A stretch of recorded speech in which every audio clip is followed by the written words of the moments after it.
In this mini lesson, we're going to be taking a look at the Monroe Doctrine.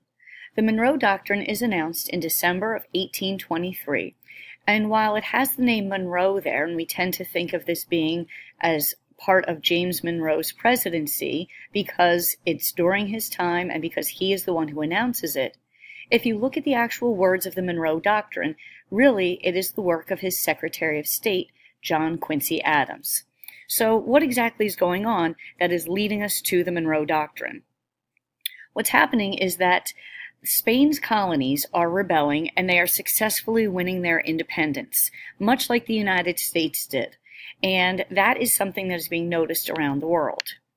Here are some examples of colonies that Spain is losing control of in around the year 1820. Spain loses control of Argentina, Peru, El Salvador, Honduras, Costa Rica, and on down the line. And with Spain losing control of all of these colonies, and now we have these newly independent nations like Ecuador and Guatemala, a lot of other countries started thinking, well, why can't we take them over? Why is it that they just get to be independent? The United States wants to stop the idea of reconquering former colonies because we know what it's like to be colonies that gain independence and are newly free. You are in a vulnerable position and you're just hoping to not be taken over. James Monroe is going to step in and defend these newly independent nations who have just rebelled against Spanish rule. In the Monroe Doctrine, James Monroe announces that Europe is not going to be allowed to set up any new colonies in North or South America. And that's what we see right here. The stop sign and that line means basically saying that people over in Europe cannot come over to the Americas and set up new colonies, nor can they reconquer any old colonies. So just because Spain lost control of Guatemala doesn't mean that Russia can now come and take that over. That is a newly independent nation.